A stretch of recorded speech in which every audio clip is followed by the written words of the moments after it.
everybody. Welcome to the June 2016 issue of the Riot Report. I'm thrilled to have you here, and I'm grateful and honored that you're going to spend a few minutes with me. As you might know by now, I read tons of self-publishing blogs about writing, editing, and marketing your own books. And this month, I noticed a certain amount of tsunami-sized panic in the marketplace. And a lot of it seemed to me, was designed in one way or another to make it seem like you're not doing it right. Like you're not a real writer if you don't do it this way or that way. You're not writing enough words each and every day to think of yourself as a real writer. You're not selling enough books to think of yourself as a real writer. Your website isn't shiny enough to consider yourself a real writer. You're not scheduling your social media platforms, of which you should have a shit ton, often enough, or with the right kind of content to consider yourself a real writer. How in the world can you think of yourself as a real writer if you're not blogging your butt off, or if you don't have a rockin' newsletter? Your Goodreads engagement level is woefully inadequate. You're not up to the minute with the latest Amazon algorithm calculus, to which you say, I suck at algorithm calculus, so I can't be a real writer. Editing, cover design, marketing, you're not doing it like a real writer. And the one that sets me off, you're not telling the right stories.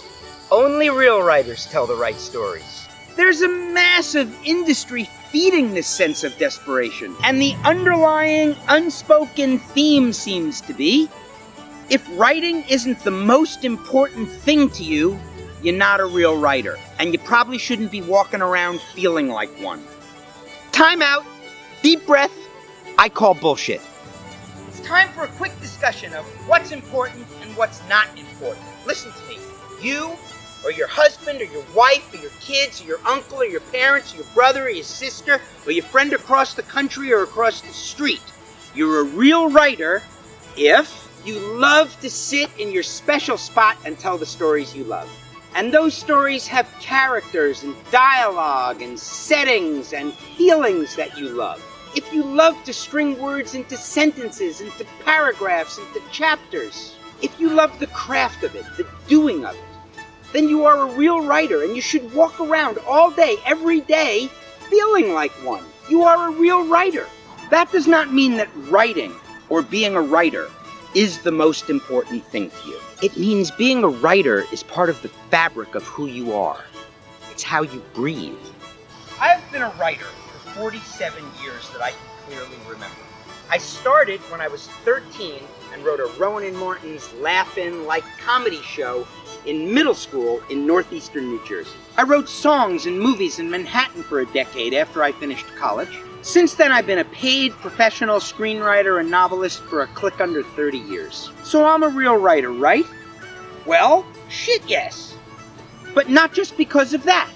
You'd think that writing is, was, has been the most important thing to me, and that's what makes me a real writer. Nope. Writing is not the most important thing to me. My wife and my marriage is the most important thing to me. My children and their happiness is the most important thing to me. My friends are the most important thing to me. My health. Holy shit, my health is the most important thing to me. Writing is not the most important thing to me. It is how I live and breathe. It is inextricable from the strands of DNA that make me who I am. I write something every day. But I'm busy, so I don't always have a big block of time to sit down and write. But I write or think about my writing every day, and I've been living like that for 47 years. I live a writing life, the life of a writer. It's nice to make money, but whether or not you make money writing does not determine whether or not you are a real writer. You determine that in your heart and soul, and nobody has shit to say about it but you. If you need to be pumped up about living a writing life and being a writer, email me anytime and I'll pump you up. Okay, news update, Let There Be Linda. My new novel launches July 1st. It's on Amazon only for now. It's a dark comic thriller of the year. Monty Python meets Quentin Tarantino. Silly, bloody, hilarious fun. Check it out. It's getting great reviews. I think it's going to be good. And the McCall & Company naming contest is still going on. You can read about it. It's in the newsletter. I would love to name a character after you, so check it out. So we're going to talk more about living a writing life, a creative life. So we're going to visit other writers and artists and see what it means to them. We'll start doing that next month. In the meantime, stay in touch. I like to hear from you.